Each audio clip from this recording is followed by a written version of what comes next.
Hi, my name is Sydney. Welcome to my Bookish YouTube channel. Today we are going to be talking about all the books that I read in September and October of this year. Genuinely, I'm so proud of myself for filming this video in mid-November. That is way earlier than in months past. As always, let's start with the statistics from these 2 months. Looking at the stats, it's a little interesting because I definitely read less this fall than I normally do. I just really had so much going on that even with everything happening, I read less than normal, but I still read 22 books, which I know is quite a lot. I just happen to read all of the time in every way possible, so it's a little bit less for me, but I still have a lot of books to go through. In September, I read 11 books. 6 of them were audiobooks, 4 of them I own physically, 1 was a Kindle read.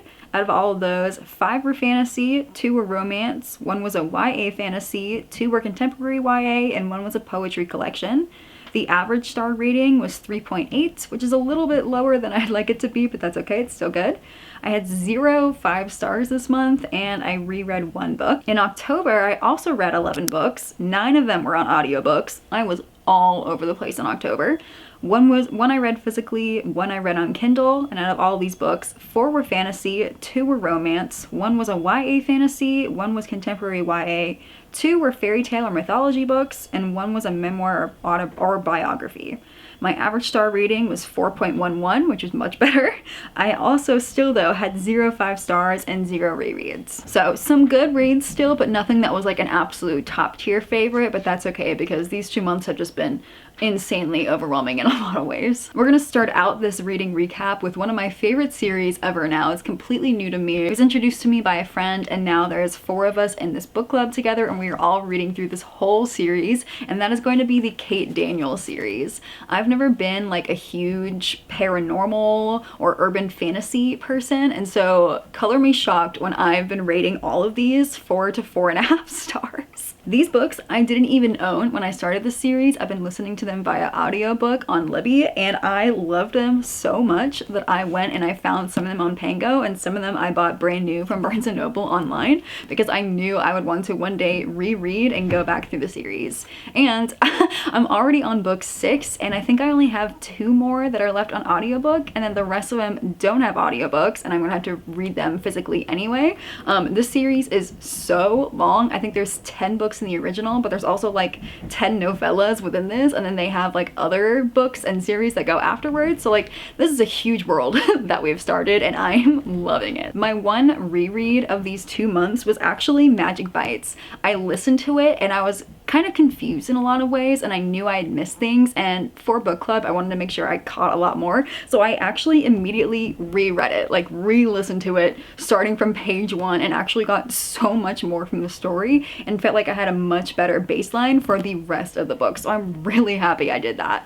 There's not a lot of books that I think I can do that for, but the way that I immediately reread this first book, oh my goodness. So essentially Kate Daniels lives in this world. She lives in Atlanta, Georgia, or that area, and it's our imminent future, and it's in about like 20 to 50 years in this world created by Ilona Andrews, which by the way is a husband and wife team. In this world, magic used to be alive and thriving, but then technology kind of took over, and so now there was a magic resurgence, and so magic and technology are constantly fighting for each other. There are waves of technology followed by waves of magic. In the waves of technology, phones, cars, email, things like that work, but then when the wave of magic hits, they no longer work, and vice versa. There's some magical things, magical powers that only work during magic waves, and technology does not work in that time. And so in this world, Kate Daniels starts out basically as a mercenary. She's out there because she is being hired to hunt down and kill all of the magical bad things that are kind of plaguing the city of Atlanta, and she is one of the only ones that are crazy enough and willing to go out and do these projects because she needs the money. There's 3 main circles of power in this world, all basically within Atlanta, but they also have like national and international chapters. One of them is going to be like the humans, the magical humans, people that are in charge. The second one is called the Pact, and that's basically all of the shapeshifters, and they have a shapeshifter lord called the Beast Lord, aptly named. And they also have what they call the People, which is basically like the necromantic things. These people have the ability to mind control things of the dead, mostly vampires. But vampires are these like creepy, naked monster things that run around that were once people and like gave their bodies to become vampires. So everything is just as we know it, but it's a little bit twisted to fit into this world. They're kind of dark, they're very gritty, but honestly, I am so hooked. This first book is especially pretty dark and grim, and there's some really gross scenes that happen in it, and there's a couple more throughout the books, but mostly this is Kate's story as she comes into her own powers, because she does have powers. She comes into her own heritage. She's figuring out her life and how she wants to deal with the things that pop up in it. There is an astounding amount of research that has gone into these books. Every pantheon, every folklore tale, everything that we know about vampires and werewolves and all of that is tied directly into these books in very unique ways that I have never read about ever. What my book club and I discussed is that they give us all of the information. There is no hiding information. It's all going to be useful either immediately or down the line. So this first book in particular, there is a bad guy in this. They're trying to hunt down this guy who's killing a bunch of women. And they actually told us in the beginning of the book, but there's just so much information that is given to us that you don't even realize it until later on, which is why when you go back and you reread these books, you go, oh my goodness, everything makes sense now. But it's written in a way that is so easy to understand. Like, there's clearly a lot at play here, but it feels sometimes overwhelming, but not in a bad way, just more in a which of this is going to be important later. It's basically going to be all of it, which is why reading these books so close together has been so helpful and so much fun, especially with a group of people that are picking up on things that I'm missing, and I know I'm picking up on things that they're missing, and it's so nice to have this kind of series to be able to talk about immediately with friends. There is also a romance in here that I thought about this with the girls. I live and fight for this guy from page one as soon as he shows up, and they're all like, you're insane for that, but I feel so validated in the experience because now they're together sometimes. It is definitely an emotional roller coaster, but I am so invested in Kate and her well-being and this found family that she crafts over several books. I haven't read a ton of paranormal fantasy, but I feel like this has to be top. Like, it is so good and I cannot wait to keep reading them. Also, these covers are genuinely, in the beginning we were like, what are we reading? But now I kind of love them. They are so, they're so, you know what I mean. You know what I mean. I love them though. I read Belladonna in October's TBR reading vlog. I talked a lot more in detail about it in there, but I find that I really like the idea of this book a lot more than its execution. Our main girl, Signa, in here has basically been bounced around families her whole life because her parents were killed when she was a baby in this like mass poisoning at a party, and she is very rich and is going to inherit a ton of money, so she's bounced around all of her family members who just want her for her money, but slowly each of them kind of die and that's why she gets bounced around a ton. And so finally, as she's becoming a young woman, she gets invited to this mansion out in the middle of nowhere with some of her last family members that stand. In this house, it's touched by death. The mother of the household has recently died, and now the sister has become quite ill. So now Signa feels like she owes them and she wants to save the sister. There is a love triangle in here between a stable boy who has some secrets and the literal figure of death. And I actually continued that sentence with a spoiler and I had to cut it out. This story itself really fascinates me, but I found it to be too juvenile for what I wanted. So if I had read this as a high schooler, I would have eaten the shit out of this book. Oh my goodness, it would have been an absolute favorite for me. But because I'm older, I became very quickly annoyed with Signa's desire to just immediately fall in love and like have a happy family. And I understand it because she's never had that love, familial, friendship, like in a romantic way or otherwise. She just really craves love, but it just came out in a way that she just felt like she was just running without thinking about literally anything. I am, however, going to continue the series because I do really want to know what happens in this world. And yes, this last book ended on a cliffhanger, but like not so bad to the point where like I need to read the next one immediately. I feel the desire to know what happens in this world. I also picked up my next Sabrina Jeffries book. This is the Regency romance math paperback author that I've been reading for a year or two now. The thing that I really love and also hate about most Regency romance authors like this is that they have sets of series, anywhere between like 2 and 8 books generally, in which, you know, they follow a set of friends or a set of siblings or, you know, a set of people in a job or, you know, whatever. And each of them has their own romance book and they're all tied together, but then they're also tied to the next series and the next series and the next series. And so I really love that because as we're going through, we're interacting with people that have been in previous series in previous books. And so you really get just like a whole point of view of this world that she's created, and I love that. But it also means to my completionist brain that I have to read all 150 books from each author. And so this one is the start of a new series. I think it's a series of 5, which means that I need to get to the other 4 sooner rather than later so that I understand what this group is like. This book in particular wasn't my favorite when I read it. Definitely read some better ones, but I love both the characters individually. I did not love them together. These two essentially go on a forbidden road trip to find both of their lost brothers. One of them has been lost for a very long time and is maybe now dead, but is definitely on the run from the British police. And the other one has been very, very long thought dead. They're both very intelligent people that just, they know what they want. But when we throw them together, he became so domineering and not in a good way.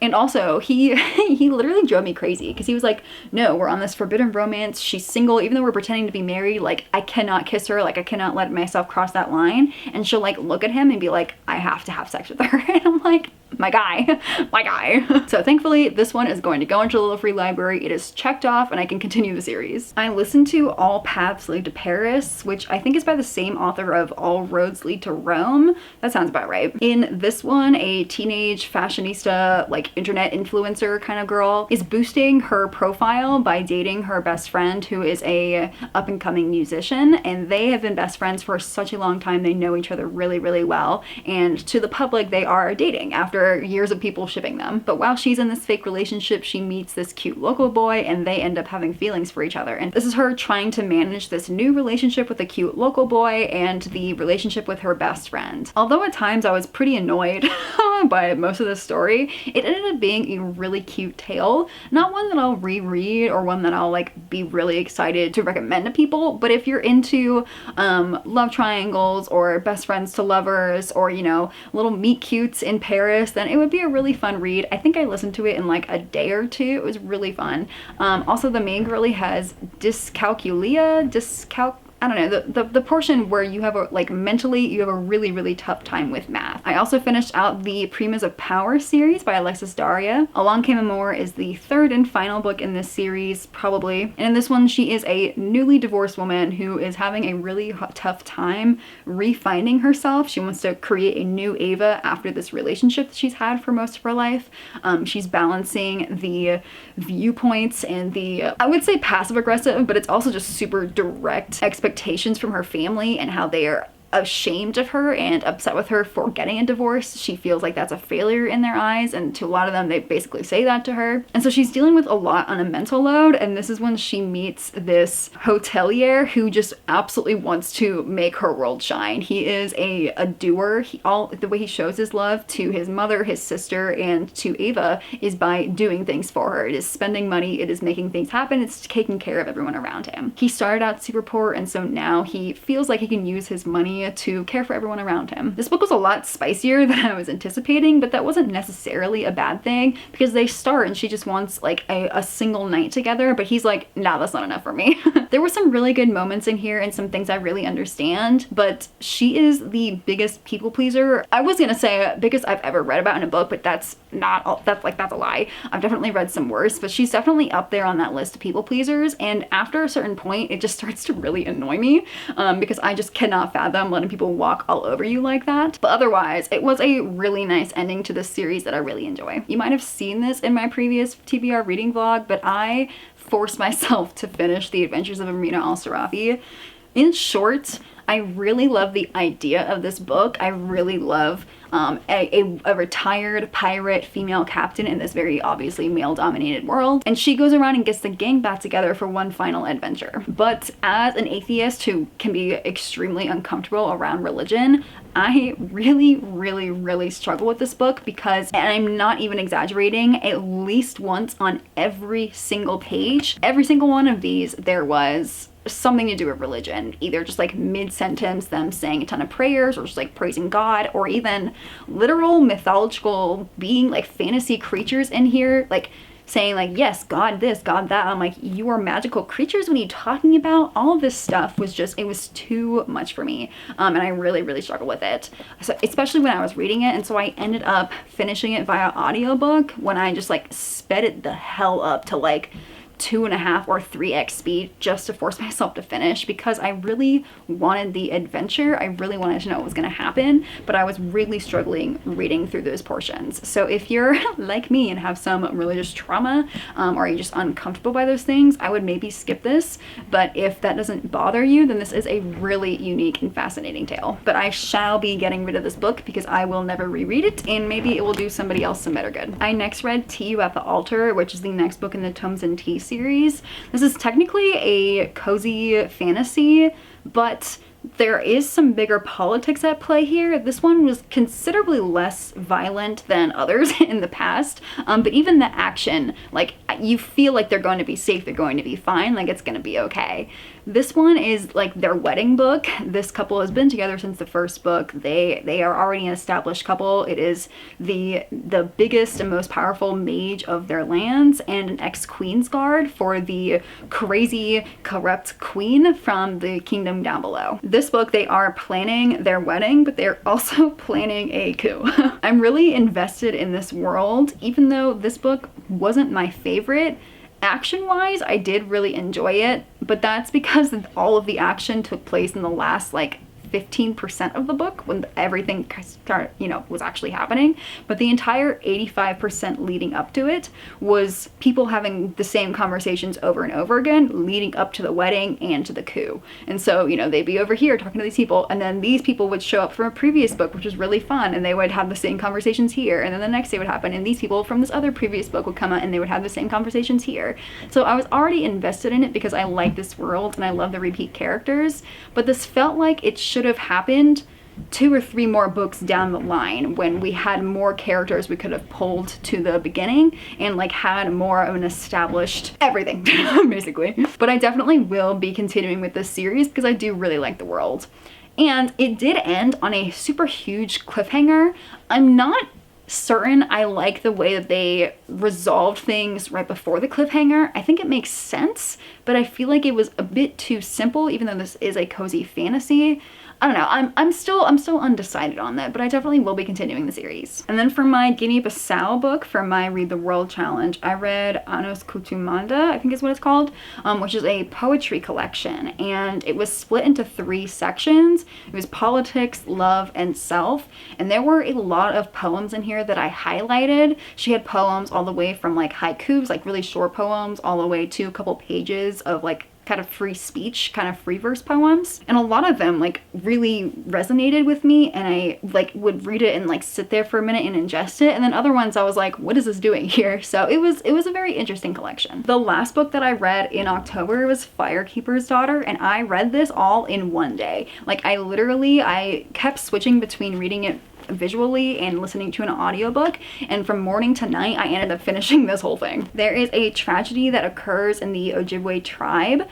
This is in Michigan, I believe, getting towards winter, I think. And it kind of sparks this story that follows our main character. And she is of mixed heritage. So her father was an Ojibwe firekeeper, aka the person that tells the stories around the fire. And her mother, I think, is a white lady from like the shores of Michigan, so like off the island. And she spends her life in both locations, but doesn't really feel like she belongs in either one. And then this tragedy occurs, and it happens very close to home, to her heart, and she gets pulled into this investigation that is a lot bigger than she thinks it is. Now this story has a lot of content warnings, and I mean a lot. There's a lot of death, there is a lot of suicide, there's a lot of drug influenced things that happened, there's a lot of violence against women, there is rape, there is on page and off page, there's a lot of really dark, sad, tragic things that happen in this book, but you just know that it's realistic, which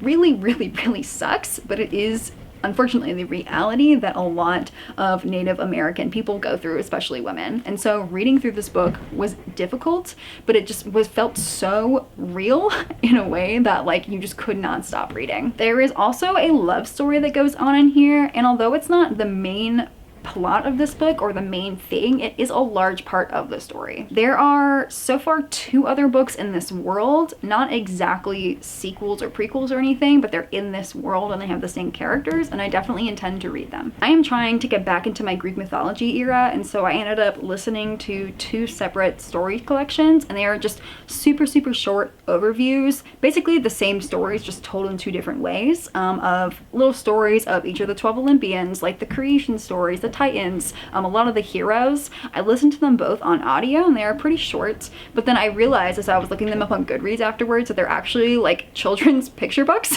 and I didn't know that before I checked out either of them, but that's okay because I really enjoyed like the base level understanding, and I looked them up and one of them has really beautiful illustrations and the other one looked like they're out of nightmares, and so I'm actually pretty happy that I listened to them instead of looking at them visually, because that would have definitely influenced the stories one way or the other. And it was really nice to slowly dive back into this world because I found myself trying to remember things before they happened, like whole portions of the Iliad and the Odyssey, whole portions of Heracles' 12 Labors, things like that, where I was like, okay, let's see if I can remember. And there were a lot of myths that I had completely forgotten about, and so rediscovering them twice over was really nice. I finally got to read Check-In Mates. I am currently doing an Ali Hazelwood vlog in which I'm reading every book that she's ever written, and so this was the beginning of all of the books that I had not yet read.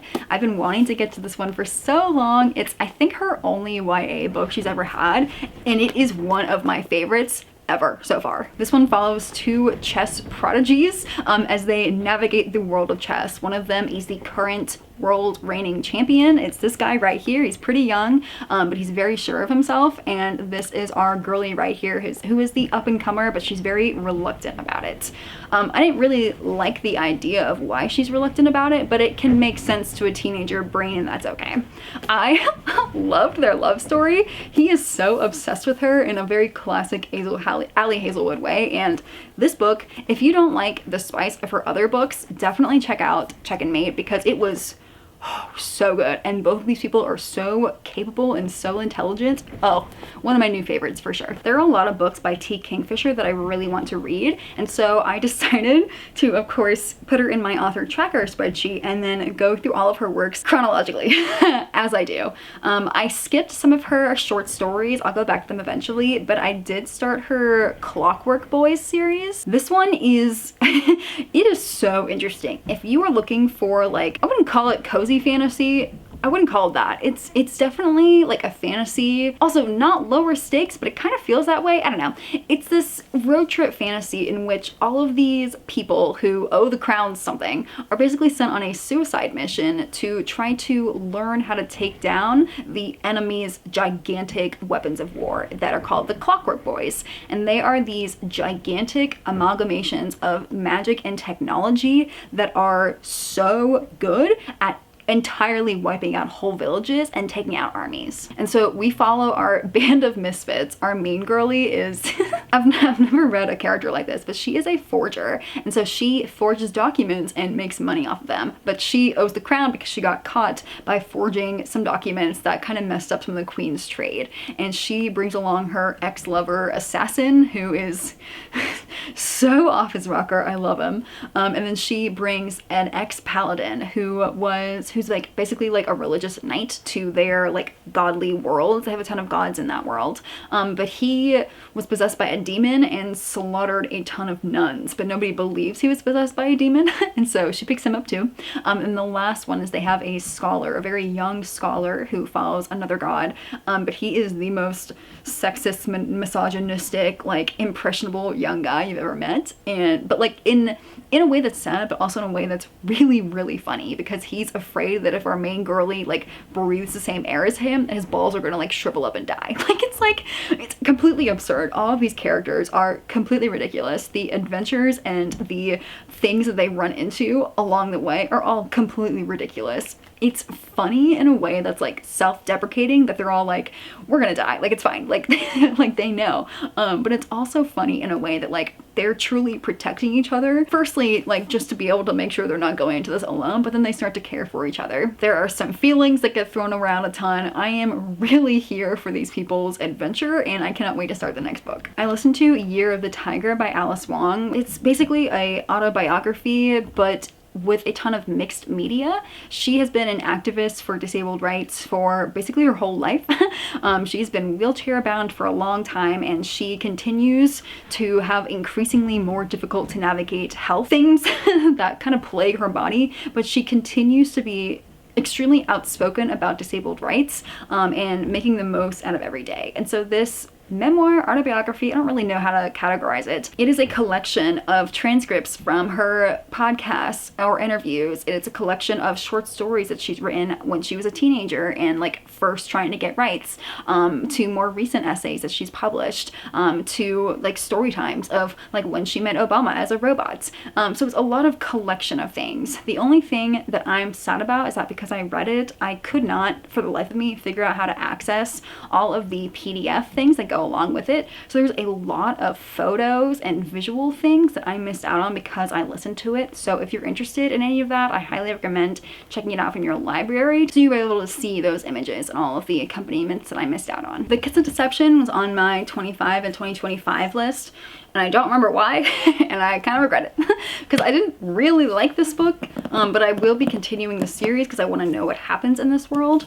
This follows a princess, and in this world they have these kind of like first daughter powers, in which like first daughters have this sense of knowing. They can kind of predict the future, but like our main girlie doesn't have that power, and it starts out with her on her wedding day to her betrothed of a different kingdom, and that's supposed to stop an incoming war and like have some serious benefits to these countries. But she wakes up on this day and she's like, no, we're getting out of here. And so she and her best friend run away from the ceremony and go to the best friend's like original hometown, this tiny little seaside town, and they basically get taken in by one of her best friend's like old caregivers, and they become barmaids in this tiny little town. And so this is her basically restarting her life, and it's very quaint. They have little festivals.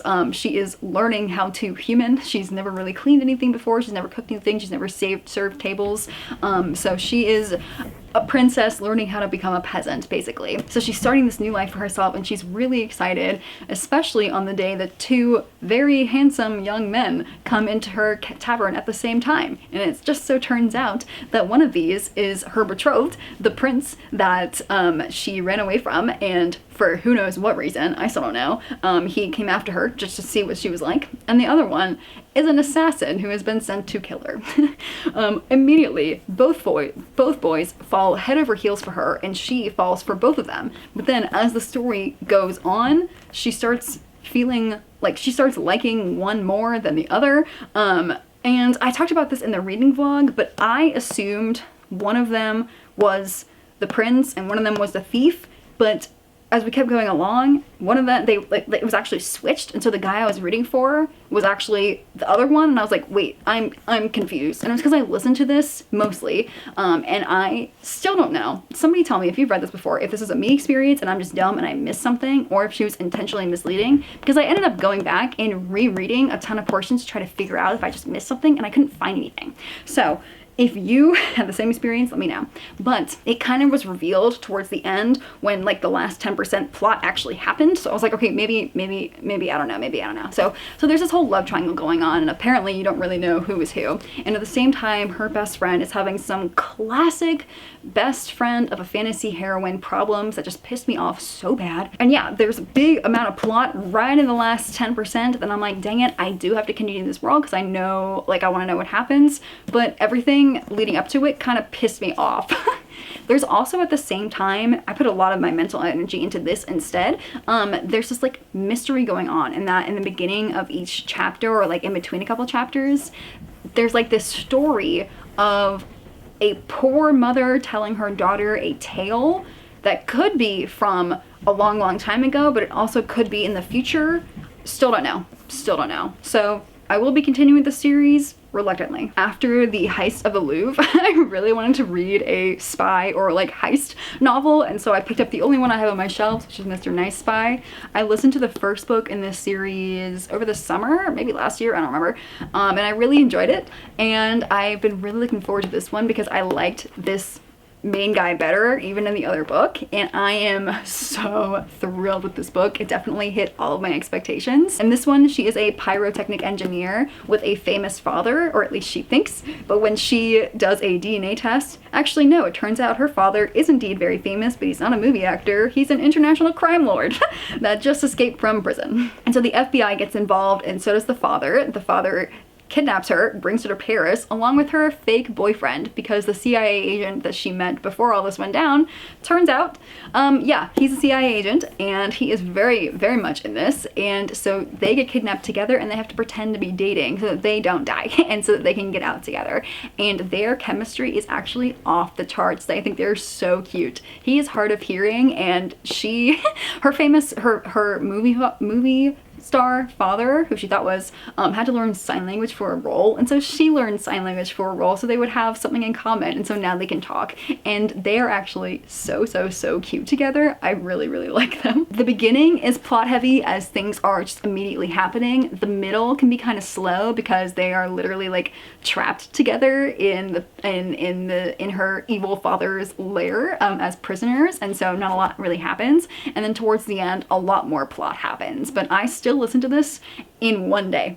I don't know what it is about this particular type of humor. It's like self-deprecating and sarcastic, but also just like, I don't know, it's so funny. It's so funny. I really enjoyed this book. It reminds me of Ally Carter, and like that's like top tier for me. And the last book I read in October is Rise and Divine. This is the fifth book in Lana Harper's series. This is a magical witchy town somewhere in the United States, I don't really remember, that has a couple base families with base types of magic. There's a family with like garden and green earth magic. There's a family of necromantic devil black magic. There's a family with like really showcasey typical magic. There's a family with like nerd book reading, bookkeeping magic, and I think there's one or two more, I don't really remember. And so each book follows a different couple between all of these kind of family magics, and literally all of the main characters so far have been queer in some way or another, and so this world is just like hella queer. This book we follow a necromantic family witch, and she is what they call a devil eater, in which she can kind of go through into like the other world, I guess, and she can absorb the essence of demons and kind of exorcise them for good, like from our world and from their world, like they're done for. But she has like the call of the other side, and is very alluring to her, particularly because both of her parents have passed tragically, and so the darkness of the other world really calls to her, and it kind of messes her up in a lot of ways, especially with her ex-girlfriend, who is the green nature witch. They dated twice already, and they broke up because the call of the dark was just too much to her, and it kind of showed itself in a lot of ways that forced them to break up. And so now we are back to present day. She's really working on herself, and she really wants to get back with her ex-girlfriend. And so the modern day events are all leading up to and throughout this big festival they have every 20 years to celebrate the founding of the city. But there is a big evil monster that decides to show his face in here and is causing a lot of problems. And so our necromantic witch and our green nature witch have to kind of solve the problems together. So it's a second chance story. It's witchy, it's a rom-com, but it opens up the world and deals with some heavier topics than a lot of other witchy books I've read. I really love this series, and I think that she's going to continue it for a long time because these families are so big and there's so many characters, and I would keep reading them all. And those are all of the books that I read in September and October. So a lot of really good books. No absolute top tier favorites, but I've started some really cool series. I've continued other series. I've got a lot of good things happening. I did mostly listen to things on audio because, again, I was just all over the place at all times. And so I'm hoping that I will get through more physical books in November and December as I am home and not driving around and being so crazy. Let me know if you've read any of these or if any of them have now been added to your TBR because of this video. I would love to hear about it. Thank you so much for watching, and I will see you in the next video.